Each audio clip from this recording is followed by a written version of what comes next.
Seguramente era a hora de, no CIFES, tratarmos o asunto da lingua. A hipótese de traballo con que convocamos as especialistas, investigadoras, activistas sociais, é a de valorar se as mulleres e os xéneros subalternos teñen perfis lingüísticos específicos. Na sociolingüística anglosaxona, desde hai décadas, insístese en que as mulleres están máis pendentes de indicadores sociais de prestixio e, por tanto, é esperável que fuxan para o español. Se ese fose o caso, e eu particularmente creo que sí, teremos que deseñar estrategias específicas para regresaren a nosa lingua. Tal vez un idioma con altos indicadores de prestixio, unha lingua de cualidade, fose o axeitado.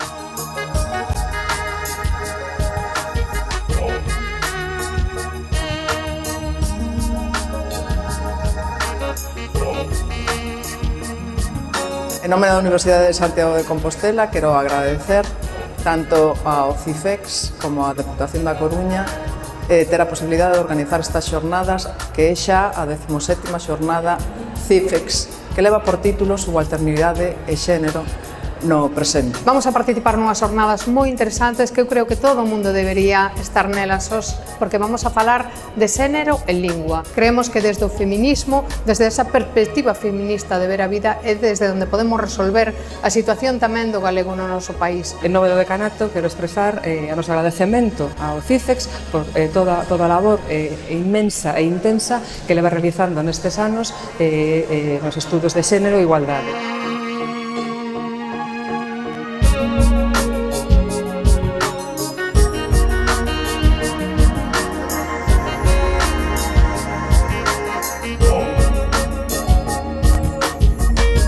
Mulleres utilizan en menor medida o galego que aos homes. Entón, nese sentido, creo que para min, polo menos, a conclusión é que temos que repensar e reanalizar os traballos que levamos feito ata agora desde esta perspectiva de xénero. É certo que non incluín eu nos meus traballos a variable xénero ata o momento e grazas a estas xornadas pois puiden reflexionar sobre esta cuestión, non? Entón temos aí un reto desde o ámbito da investigación sociolingüística e a investigación en xeral de introducir as lentes do xénero na nosa investigación.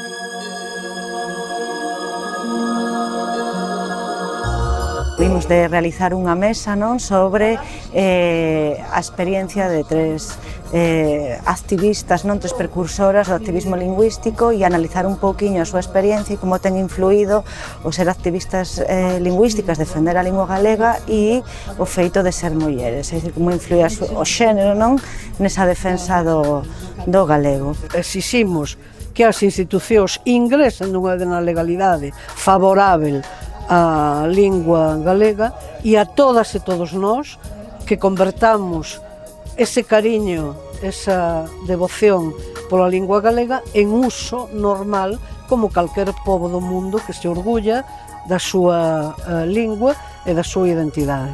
Intervín nestas xornadas para falar do expediente disciplinario que me fixeron por dar as clases en galego no ano 80-81.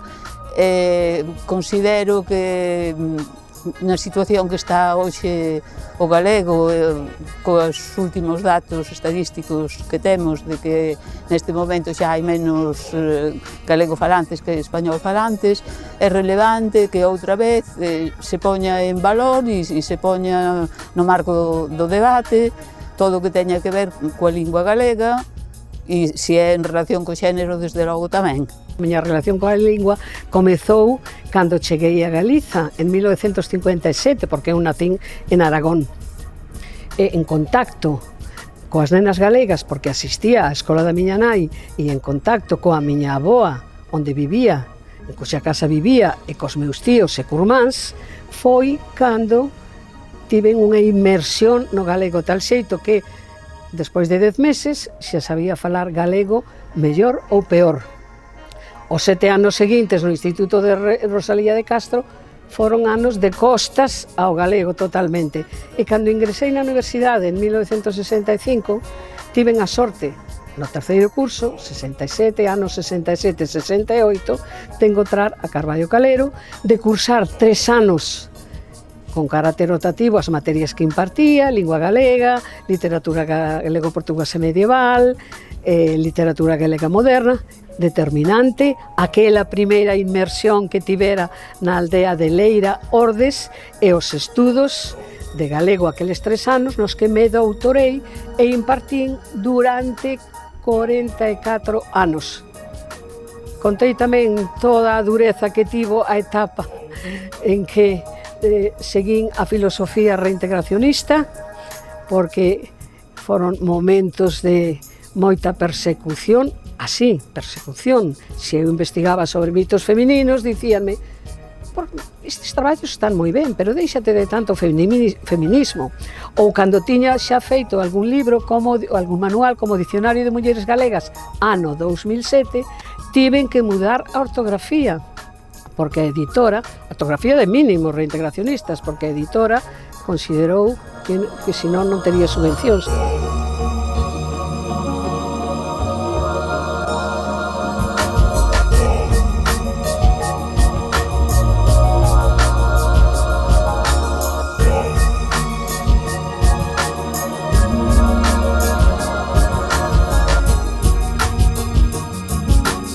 Asistimos a estas 17ª xornadas do CIFEX que neste ano falan sobre a subalternidade á lingua galega.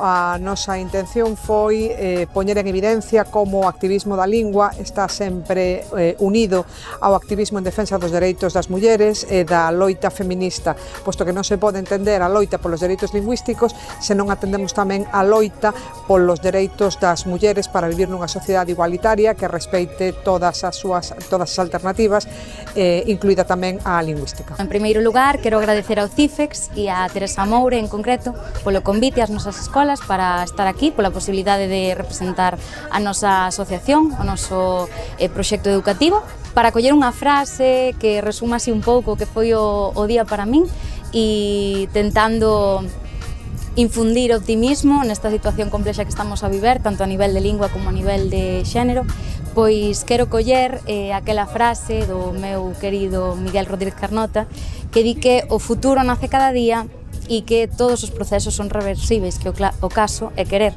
Así que, nada, animar a xente a que se aproveite dese amor que lle temos ao noso, a nosa lingua e demostremos que, efectivamente, ese amor non pode ser inútil.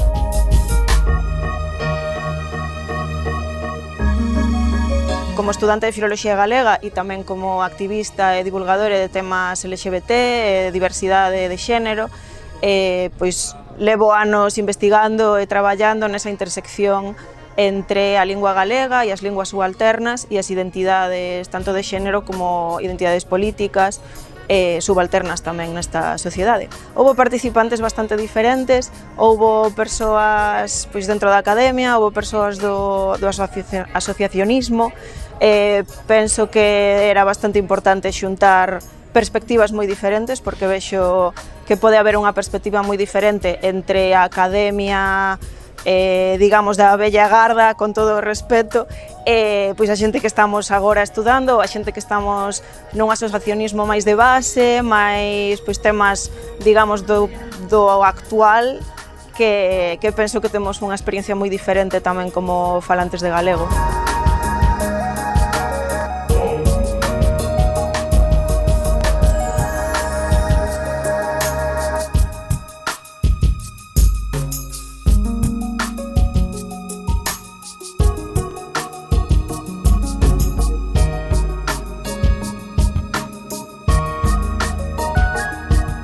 Para min estar nestas jornadas é importante porque é un altofalante para poder reflexionar e para poder reivindicar pois a cuestións do xénero, da lingua, das identidades, das corporalidades. As compañeras do CIFEX, que somos casi 30, séntanse convocadas por temas como gender innovation, como ecofeminismo, non se senten convocadas cando falamos de lingua, porque aquí non estamos. Nós somos Carme Campo e Chus Caramés, Somos Andar cos Tempos, que é unha iniciativa na que convidamos a revisar a tradición con perspectiva de xénero. A danza, igual que a lingua, é unha ferramenta de comunicación social. Polo tanto, estamos moi contentas de que nos convidaran a estas xornadas en filoloxía para repensar o galego actual en clave de xénero, porque iso mesmo é o que fixemos no noso obradoiro. Repensar como comunicamos a través desta lingua, que é o baile e as coplas tradicionais, como transmitimos e como poder facelo sin estereotipos de xénero, sin sexismo. A ver que remate este.